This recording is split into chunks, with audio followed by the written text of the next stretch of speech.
Hello everyone, how are you all? I hope you all are doing well. और आज एक बड़े topic पर मैं वीडियो बनाने वाला हूँ। मैं इंस्टाग्राम पर स्काई वॉक विद चेतन पर मुझसे बहुत सारे लोगों ने कई सवाल पूछे थे। उन सवालों का जवाब दूंगा मैं। और मैं आपसे एक सजेशन मांगना चाहता हूँ कि मैं ऐसे वीडियो बनाऊँ या आपको जहाँ पर मैं चल रहा हूँ लोकेशन दिखाते दिखाते वीडियो बनाऊँ। तो आज मैं आपको बाहर लोकेशन की भी वीडियोस दिखाऊंगा कि अपना चेहरा ना दिखाकर आपको बाहर का एरिया दिखाऊंगा कि कैसा है यहाँ पर। देख सकते हैं आप, सुंदर मुखड़ा कीजिए। चेहरे की जगह सुंदर मुखड़ा। ओके, सुंदर मुखड़ा ना दिखाते हुए आप, ये अमान समनानी ने मुझे वर्ड्स दिए हैं, मेरे वर्ड्स नहीं हैं ये। तो इसको लगता है मेरा चेहरा थोड़ा सुंदर है। सुंदर होता है, वो लड़के हैंडसम होते हैं। चलो कोई नहीं। तो बेसिकली आज की वीडियो बनाने का मेरा मकसद यही था कि मुझसे बहुत सारे लोगों ने पूछा था कि कनाडा के अंदर जब हम आते हैं एज अ स्टूडेंट तो इमिग्रेशन डिपार्टमेंट हमारे से कैसे कैसे क्वेश्चन पूछता है, और और हमारी एयर टिकट कितने की होती है जब हम इंडिया से आते हैं। तो बेसिकली सबसे पहले बात करते हैं एयर टिकट के ऊपर। तो जब मैं आया था तो मेरा जो एयर टिकट का प्राइस था वो था 1,30,000, और मेरी थी डायरेक्ट प्राइस। एयर कनाडा में मैं आया था यहाँ पर, और कहीं पे भी ले ओवर नहीं था, डायरेक्ट मैं आया था, डायरेक्ट मॉन्ट्रियल में उतरा, और ऐसा मेरा 1,30,000 पड़ा था। हालांकि बहुत सारे लोग थे मेरे साथ तो उनका जो खर्चा था वो थोड़ा सा ज़्यादा पड़ा था, लेकिन मेरी एक फ्रेंड ने मुझे बताया था कि आप स्काई स्कैनर पर चेक कर सकते हो। मेरी एक फ्रेंड है, जर्मनी में रहती है वो, उसने मुझे सजेशन दी थी कि आप ना स्काई स्कैनर पर चेक करना, वहाँ पर जो प्राइस होते हैं ना वो अलग अलग आते हैं। तो स्काई स्कैनर पर मैंने देखा तो मुझे प्रीमियम इकोनॉमी का जो प्राइस पड़ रहा था वो 1,30,000 पड़ रहा था। तो मैंने तुरंत जल्दी से बुक कर ली, और मुझे मेरा जो प्राइस था काफ़ी अच्छा था। मैं अमान से पूछूंगा, अमान आपका कितना प्राइस था जब आप आए थे? मेरा कुछ 90,000 था। अच्छा, 90,000 था इकोनॉमी, और ले ओवर थे उसमें? हाँ, मेरे 2 हॉल्ट्स थे। एक मेरा एक्चुअली मैंने अहमदाबाद से ही फ़्लाइट ली थी। ओके। मेरे पास दूसरा ऑप्शन था कि मैं मुंबई से ले सकता था, ताकि अहमदाबाद से मुंबई मैं ट्रेन में जाकर मुंबई से फ़्लाइट ले सकता था। ओके। बट मेरा जो फ़्लाइट था वो था याद नहीं आ रहा है मुझे, फ्रांस का था या ऐसा कुछ था। तो पेरिस में तो नहीं था? नहीं, हाँ, मतलब मेरा जो फर्स्ट हॉल्ट था वो मुंबई में था। तो अहमदाबाद से मुंबई मेरा 2 घंटे का वेट था, और फिर वहाँ से मेरा पेरिस जाना था मुझे, और पेरिस में मेरा 2 घंटे का वेट था। तो मैं यहाँ वहाँ से डायरेक्टली मॉन्ट्रियल। ओके, मतलब तो आपके हॉल्ट थे। ओके, तो ये देख रहे हो काफ़ी मतलब स्लिपरी हो रहा है यहाँ पे, है ना? यहाँ पर तो थोड़ा नहीं, लेकिन ये पूरा रोड पूरा नीचे भी जा रहा है। मेरे को स्लिप होने का ज़्यादा डर लग रहा है। मैं इसका भी ज़्यादा ध्यान रख रहा हूँ, बहुत आराम आराम से चल रहा हूँ। हमारे ने तो पहने हुए अपने स्नो शूज़ लेकिन मैंने थोड़े, मेरे जो है वो स्नो शूज़ नहीं है, लेकिन फिर भी काम चल रहा है। तो एयर टिकट का प्राइस लगभग मुझे लगता है इस टाइम पर, ये मोस्टली मुझे लगता है वो सीज़न पर डिपेंड करता है। देखो मई में आया था, हाँ, हम आए थे मई इनटेक में। एक्चुअली मैं कहूँगा वो सीज़न पे काफ़ी डिपेंड करता है कि हाँ। अगर आप किसी भी इनटेक, जैसे कि आप ले लीजिए जनवरी इनटेक जो कि अभी चालू है, तो अगर आप जनवरी जैसे नज़दीक आता जाएगा तो उतने उतने टिकट्स महंगे होते जाएंगे, क्योंकि क्या होता है कि इनका एक सिस्टम होता है जिसमें आपकी जो सीट्स होती है उनको 5 क्लासेस में डिवाइड कर दिया जाता है, जिनको ABCDE कहते हैं। हाँ। तो जैसे जैसे वो जैसे कि एक कैटेगरी भर गया, सपोज ले लो कि ई फुल हो गया, फिर डी की बारी आएगी तो डी फुल हो गया। तो मतलब जैसे ई फुल होगा तो वो प्राइस का टिकट का प्राइस थोड़ा बढ़ जाएगा, और फिर जैसे डी फुल हो गया तो और थोड़ा बढ़ जाएगा, फिर जैसे जैसे और फुल होता जाएगा तो प्राइसेस बढ़ते जाएंगे। तो ये मैथ्स मुझे तो नहीं पता थी, आपको अब पता लग गई है, क्योंकि मुझे तो इस बारे में कोई आइडिया नहीं था। और मैं फ़र्स्ट टाइम था प्लेन में बैठा था, तो इसको अमान को पूरा ऐसा आइडिया था भाई ऐसे सब होता है। तो बेसिकली ये थोड़ा प्रोसीजर रहता है जो मुझे भी नहीं पता था, मुझे आज पता लगा है। आप में से किसी लोगों को अगर पता है कुछ और भी तरीका होता है तो आप ज़रूर कमेंट करके बताना। मतलब लगभग जो हमारा जो प्राइस रहता है टिकट का वो इतना ही रहता है। मतलब मुझे लगता है वो सीज़न पे डिपेंड करता है। जैसा अमान ने बताया कि जनवरी इनटेक में थोड़ा ज़्यादा होता है, सितंबर इनटेक में भी बहुत लोग आते हैं, तो वो प्राइस थोड़ा ज़्यादा रहता है। सबसे हाईएस्ट होता है जिसमें सबसे ज़्यादा लोग आते हैं। सबसे ज़्यादा लोग आते हैं जनवरी 2 पे आता है और मई में सबसे कम लोग आते हैं। हाँ, तो इसमें हम लोग आए थे। हाँ, तो इसीलिए जो टिकट प्राइस था वो मई में थोड़ा कम रहता है। हालांकि मोस्टली डिपेंड करता है कि कब क्या सीजन मैंने सुना है। है कि कुछ लोगों के तो लाइक टिकट के प्राइसेस कुछ 2 लाख तक भी पहुंचे हैं। 2 लाख तक भी पहुंचा है, मोस्टली वो सितंबर इनटेक वालों के लिए होता था। प्लस उनके पास लगेज भी ज़्यादा होता है, तो क्या है कि हो जाता है उतना लगेज। अगर आप एक्स्ट्रा जो उसका लिमिट है उससे ज़्यादा अगर आप लेके जा रहे हो तो उसका आपको एक्स्ट्रा चार्जेस भरना पड़ता है। हाँ, और ये मोस्टली यही डिपेंड करता है। तो आप लेकर चलें 1 से 1.5 लाख के बीच में आपका इस टाइम पर तो आएगा ही खर्चा, अगर आप इंडिया से डायरेक्टली कनाडा आ रहे हैं। और अब बात करते हैं दूसरे टॉपिक की। दूसरा टॉपिक बहुत इंपॉर्टेंट है, क्योंकि ना ये मैं भी जब आ रहा था ना, तो इमिग्रेशन डिपार्टमेंट हमारे से क्या क्वेश्चन पूछता है, एयरपोर्ट पर क्या क्या क्वेश्चन पूछे जाते हैं। तो ये मैं डरा हुआ था काफ़ी ज़्यादा कि पता नहीं क्या क्वेश्चन उठा के पूछ लेंगे, पता नहीं क्या यूपीएससी का कौन सा क्वेश्चन आ जाएगा। ऐसे करके इन्होंने माहौल बनाया हुआ था। टिकट के बारे में मेरे को एक चीज़ और कहनी है कि जैसे कि मैंने आपको कहा कि अलग अलग कैटेगरीज में डिवाइड कर दिया जाता है नंबर ऑफ सीट्स को। मैंने मुझे जैसे चेतन को 1,30,000 में पड़ी टिकट और मुझे 90,000 में पड़ी। तो मुझे पता नहीं है कि चेतन ने कब बुक की, पर मुझे आना था मई के मंथ में। तो मैंने टिकट बुक किया था जनवरी में, तो 4 महीना पहले, इसीलिए मेरे को सस्ती मिल गई। हाँ, और मैंने बुक की थी मई में ही। मेरे को 24 ऑफ मई को 23 ऑफ मई को मेरे को निकलना था इंडिया से, और मैंने टिकट बुक करी थी आई थिंक 9 ऑफ मई को।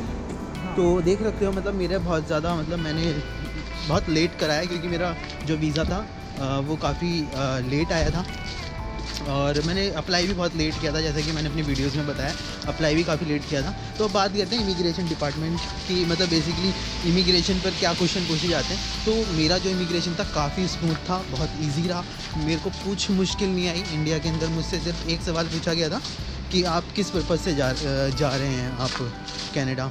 तो बेसिकली सब कुछ तो उनको पता ही होता है, सारे डॉक्यूमेंट्स उनके पास होते, मतलब हमारे पास हैं ही। तो उसमें मैंने उनको बताया कि मेरा जो पर्पज़ है वो स्टडी है। तो और उसके बाद उन्होंने कुछ भी क्वेश्चन नहीं पूछा, और मेरा सब कुछ मतलब एकदम स्मूथ रहा। और हम ही देख रहे हैं हम कहाँ पे जाना चाहिए। हाँ, वो चीज़ मुझ पे छोड़ दे। हाँ, तो ठीक है, ये सब इस पे छोड़ देते हैं, जहाँ ये ले चलेंगे हम वहीं पे जाएंगे। तो बेसिकली मेरा यही था, मेरे से कुछ क्वेश्चन नहीं पूछा गया इंडिया के अंदर। और जब मैं यहाँ पर कनाडा में उतरा, मॉन्ट्रियल पहुँचा, तो यहाँ पर भी जो इमिग्रेशन डिपार्टमेंट था उसने मुझसे कुछ पूछा नहीं, उसने मुझे बताया एक सजेशन क्या, उन्होंने मुझे ये बोला कि 20 आवर्स से ज़्यादा जॉब मत करना, आप यहाँ पे एज ए स्टूडेंट आए हो तो 20 आवर्स का जो रूल है उसे फॉलो करना। बस उन्होंने मुझे ये बताया, और मुझसे कोई भी सवाल नहीं पूछा। और मेरे जो जितने भी साथ में लोग हैं उनसे भी, बहुत सारे जो स्टूडेंट्स हैं उनसे भी ज़्यादातर कुछ क्वेश्चन पूछे नहीं जाते हैं। मोस्टली बहुत ही ईजी रहता है, सब कुछ बहुत स्मूथ रहता है। तो अभी हम थोड़ा सा रेड लाइट थी, तो मैं थोड़ा ध्यान से चल रहा था, और अभी इस वक्त ना स्नोफॉल भी बहुत ज़्यादा तेज़ हो चुका है, और ठंड भी काफ़ी लग रही है, और हवा भी बहुत तेज़ चल रही है। मेन क्या रहता है ना, यहाँ पे जब हवा चलती है ना तो थोड़ी ज़्यादा प्रॉब्लम होती है, वरना तो सब कुछ सही हुई है। उसी की वजह से ठंड लगती है। और ये कौन है पता नहीं, कहीं की तो कहीं रानी है, राजा है, कौन है ये समझ में नहीं आ रहा। अच्छा ओके, रानी विक्टोरिया वही है। तो यहाँ पे दिखा भी है, नहीं लग रही है, पुराना कोई स्टैचू है जिसके नीचे हाँ विक्टोरिया लिखा हुआ है, अब कोई तो है। तो बेसिकली यही सारे क्वेश्चन, जो मोस्टली जो क्वेश्चंस होते हैं, लोग कहते हैं कि कनाडा आने पे जब इमिग्रेशन डिपार्टमेंट है ना, बहुत तरह तरह के क्वेश्चन पूछता है। मान से पूछूंगा, अमान आपसे क्या सवाल पूछा गया था इमिग्रेशन डिपार्टमेंट ने? इंडिया में क्या हुआ था? इंडिया में मेरा इमिग्रेशन, जैसे आपको मैंने कहा कि मेरे अहमदाबाद से मुंबई का भी एक फ़्लाइट था। हाँ। तो अहमदाबाद के एयरपोर्ट पर मुझसे कुछ भी नहीं पूछा गया, लाइक कुछ भी नहीं। ओके। मुंबई के एयरपोर्ट पे मेरा इमिग्रेशन हुआ था, क्योंकि वहाँ से मेरा इंटरनेशनल फ़्लाइट था, तो मेरा वहाँ से था। मुंबई में मुझे कुछ खास सवाल पूछे नहीं गए, मुझे बस खाली ये कहा गया कि पासपोर्ट दीजिए, और बाहर जाने का रीज़न पूछा गया, जो कि चेतन को भी पूछा गया। आज स्टडीज़ जो मैंने स्टडीज़ कोर्स। बस और फिर उन्होंने स्टैम्प कर दिया और कहा यू कैन गो। आप बहुत खुश हो गए होंगे उस टाइम पे तो। और हम तो मतलब बाहर से तो like I was very calm, मैं बहुत हाँ। नॉर्मल बेर था।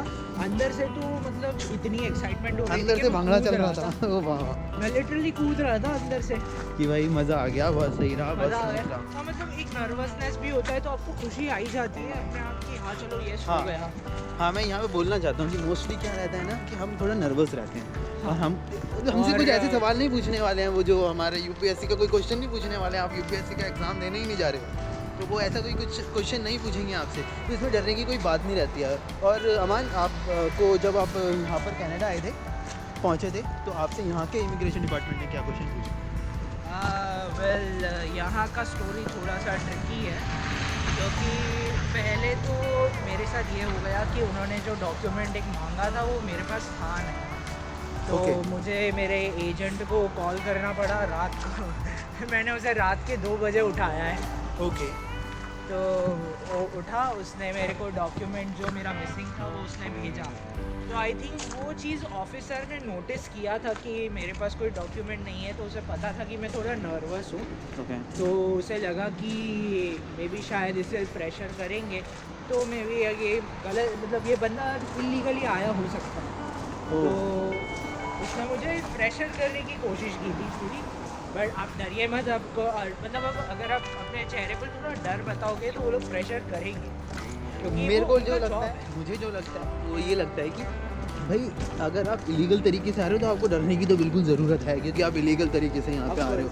कोई डॉक्यूमेंट्स आप इलीगल, मतलब गलत आपने डॉक्यूमेंट्स बनाया है, वो आपने फाइल में लगा दिया है, तो भाई डरने की ज़रूरत है। लेकिन अगर आपका सब कुछ एकदम अच्छा है, सब कुछ सही है, आपने सब कुछ लीगल किया है, But- तो डरने की कोई ज़रूरत रहती नहीं है। हाँ, जब मुझे पता था कि मैं लीगली आया हूँ, हाँ। तो उन्होंने मेरे पास मेरा जो लेटर ऑफ एक्सेप्टेंस है कॉलेज का वो पूछा था, तो मैंने उन्हें दिया। तो उन्होंने एज अ प्रेशर करते हुए मुझे कहा कि ये डुप्लीकेट हो सकता है। ओके। तो आपके पास ये कहाँ से आ रहा है? ओके। आपके पास कॉलेज का कोई ईमेल है? तो मैंने मेरा जो ईमेल था उन्हें बताया कॉलेज की तरफ से। हाँ। और उन्होंने कहा कि उन्होंने एक्चुअली रिक्वेस्ट किया बहुत पोलाइटली ओके। कि क्या हम इसे क्रॉस वेरीफाई कर सकते हैं। तो मैंने कहा yes sure you can cross verified with college. Okay. तो उन्होंने कॉलेज में फ़ोन किया और क्रॉस वेरीफाई किया। 5-10 मिनट वेट करने के बाद उन्होंने कहा you are good to go. Okay. उन्होंने मेरा जो स्टडी परमिट है वो साइन करके स्टैम्प कर दिया और उन्होंने कहा welcome to Canada and have a good study and have a good journey. तो देख रहे हो कि मतलब ज़्यादा, मतलब अगर आपका सब कुछ लीगल रहता है तो इसमें कुछ आपको प्रॉब्लम नहीं होने वाली है। और मुझसे जो सवाल पूछा था, मुझसे उन्होंने बस सिर्फ पूछा नहीं, उन्होंने मुझे सिर्फ बताया कि आप 20 आवर्स जॉब करना। और मतलब देख सकते हो आपकी बहुत ज़्यादा कुछ ऐसा कोई क्वेश्चन नहीं पूछा जाता है आपसे जिसका आंसर आपके पास ना हो, तो डरने की कोई ज़रूरत नहीं है। यहाँ पे बहुत तेज़ गर्म हो गई है, आँखें नहीं खुल रही हैं। हम थोड़ा सा यहाँ पर अभी खड़े होंगे, ऊपर जाके खड़े हो जाते हैं कि जहाँ पर थोड़ा, हाँ यहाँ पर थोड़ा सही है। काफ़ी ज़्यादा ठंड हो गई है और मेरे हाथ भी ना फ्रीज़ कर रहे थे, मैं इस हाथ से पकड़ा हूँ जैसे। लेकिन देख सकते हैं यहाँ का माहौल थोड़ा ऐसा रहता है। और इमिग्रेशन के हम बारे में बता रहे थे, तो मोस्टली ऐसे ही क्वेश्चन आपसे कोई नहीं करेगा जिसका आंसर आपके पास नहीं है। आपके पास सारे डॉक्यूमेंट अपने पास रखना और सब कुछ अच्छा रखना, सब कुछ स्मूथ रहेगा। और अगर आपको कोई क्वेश्चन मुझसे पूछना है तो आप मुझसे कमेंट बॉक्स में आप मेरे से लिख सकते हैं। साथ ही आप मेरे साथ इंस्टाग्राम पर जुड़ सकते हैं, स्काई वॉक विद चेतन पर। और अगर आपको ये वीडियो पसंद आती है तो लाइक ज़रूर करें और मेरे चैनल को सब्सक्राइब करना ना भूलें। Bye bye, piece.